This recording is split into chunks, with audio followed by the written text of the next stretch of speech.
Hi, I'm Mr. New Jersey.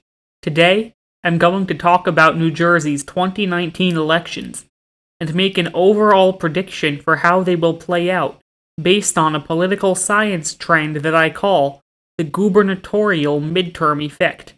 Let's get started. On Tuesday, November 5th, 2019, New Jerseyans will elect a new General Assembly, which is the lower house of our legislature. All 80 seats in the General Assembly are up for re-election, but state senators and the governor are not up for re-election until 2021. For purposes of electing legislators, the state is divided up into 40 districts of roughly equal population, and each district gets to elect 2 assembly people and 1 senator. Currently, the General Assembly, Senate, and governorship are all held by Democrats. In the Assembly right now, there are 54 Democrats and 26 Republicans, meaning that Democrats control around 2/3 of the seats. Most of the seats that Democrats control are in densely populated urban and suburban areas adjacent to the New Jersey Turnpike, while most of the seats that Republicans control are in less densely populated exurban areas like the Northwest Highlands, Pine Barrens, and Jersey Shore. The big picture question you might be wondering is, do Republicans have any feasible chance of taking over the General Assembly this year? And the short answer is, no, they don't.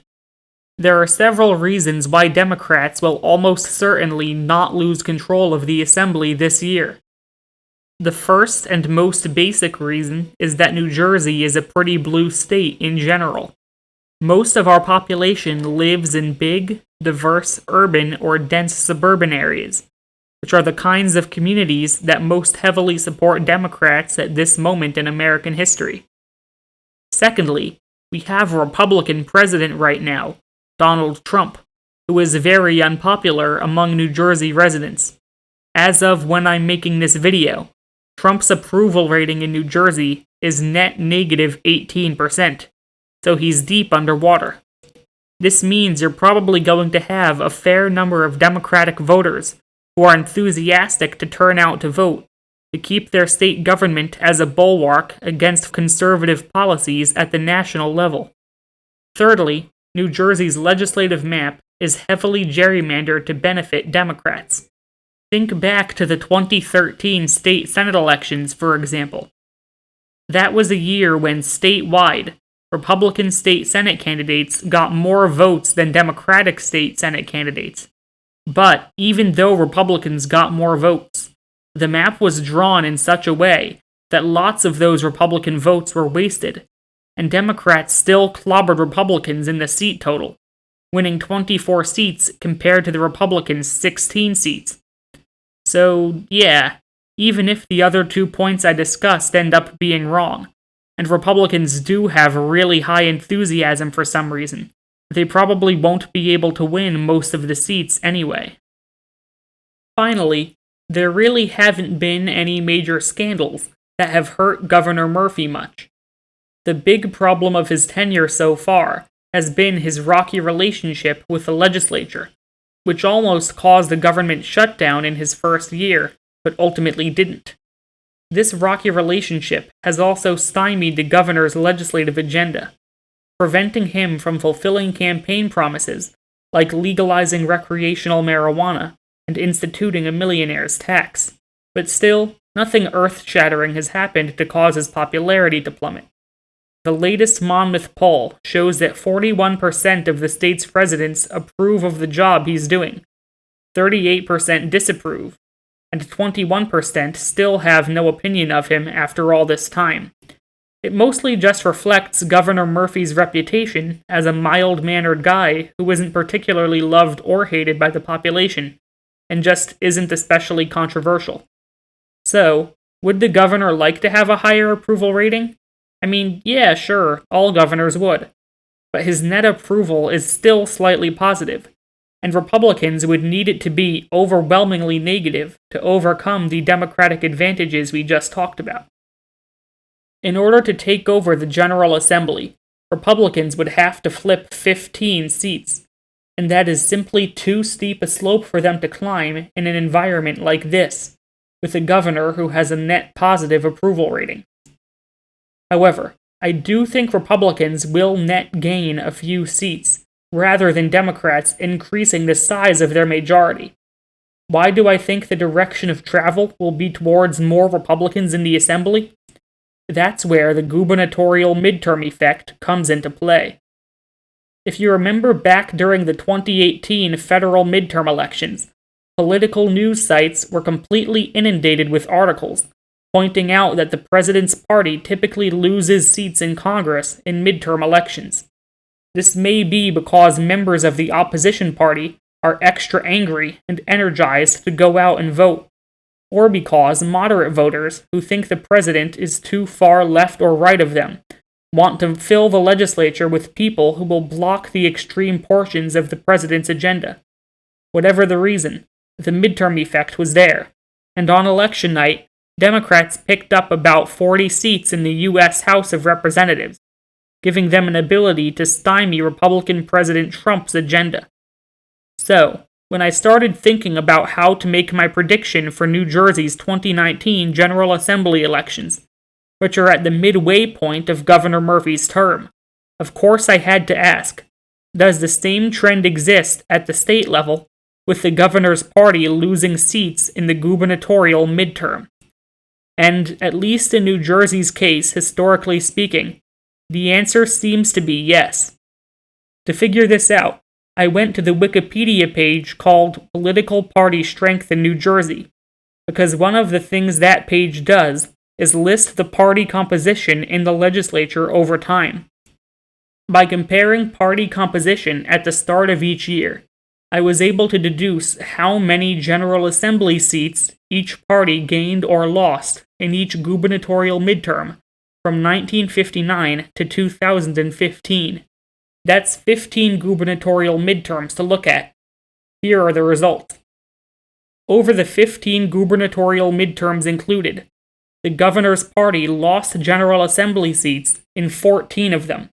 The only exception was 2003, when Democrats gained one assembly seat even though the governor was a Democrat. On average, the governor's party lost about 8 seats.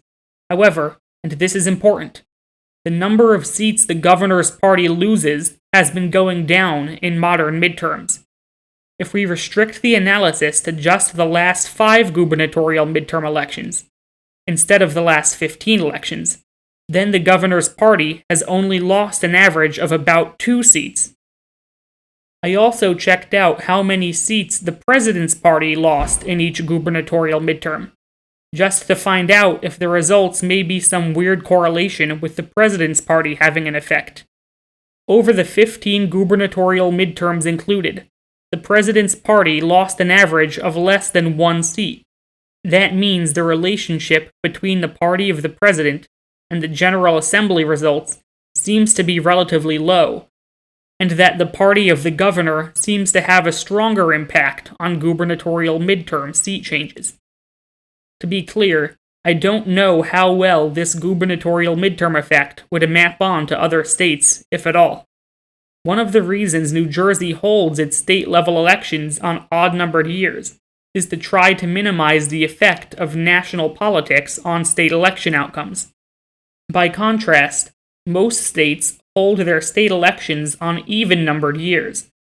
It is plausible that those even-year election states would be more impacted by the party of the president than New Jersey's elections are. So I don't really know how well the gubernatorial midterm effect I've found can be generalized to other states.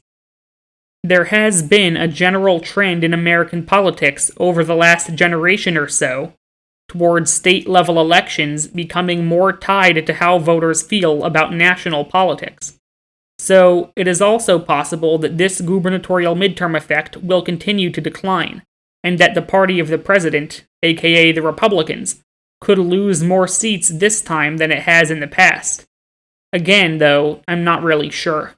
Regardless, the gubernatorial midterm effect does still seem to exist, at least within the context of New Jersey, and at least for now, although it is getting lower within New Jersey. With all of this in mind, here is Mr. New Jersey's official prediction for our 2019 General Assembly elections. I predict that the Democratic Party will hold on to its majority in the New Jersey General Assembly. However, the Republican Party will see a net gain of a small number of seats, probably in the range of 1 to 4 seats. If I'm right about this result, it means the status quo of unified Democratic government in the state will continue after this election. I am not going to predict how each individual legislative race this year will play out, because predicting 80 elections would just be too crazy a task for me to take on, and I'm not any more familiar with the dynamics in each race than your generic name-brand pundit. However, I will point you towards some districts where Democrats might be more vulnerable than others.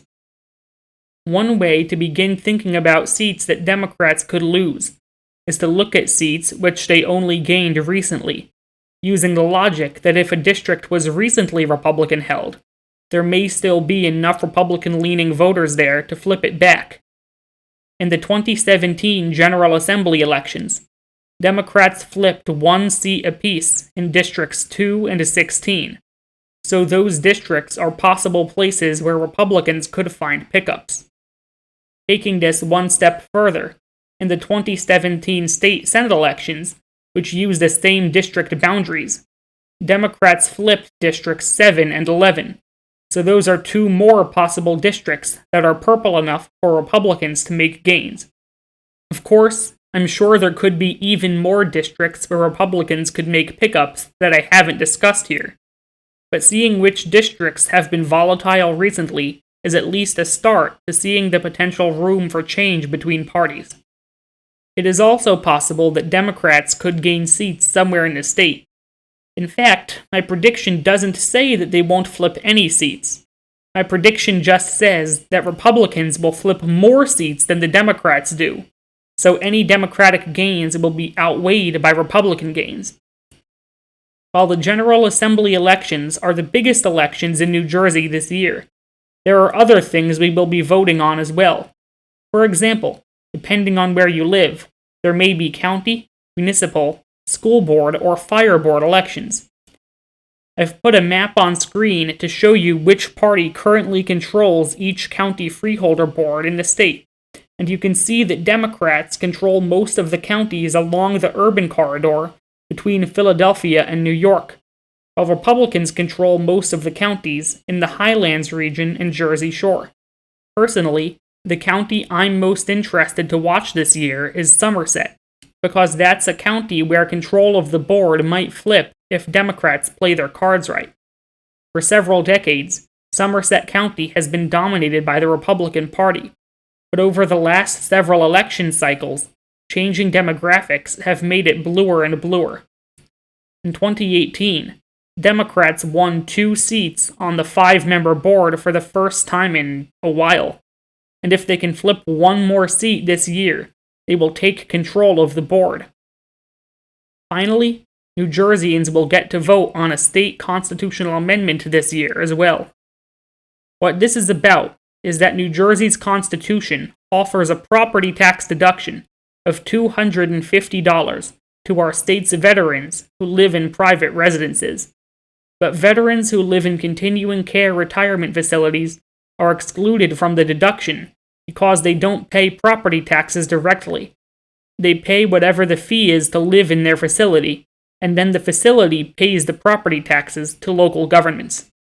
This amendment would basically make it so that, if a continuing care retirement community houses veterans, the facility would be granted the property tax deduction, and then would have to pass the savings on to the veterans themselves. The point of this is to let New Jersey's veterans get the same deduction, regardless of whether they live in their own private home or in a continuing care retirement community.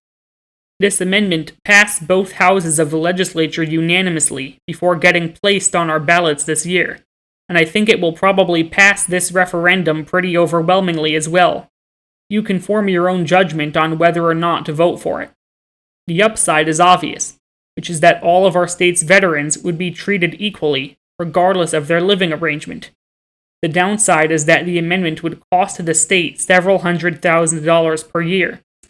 The reason for this is that property taxes in New Jersey are paid to local governments, and the state reimburses local governments for the revenue they lose via this deduction.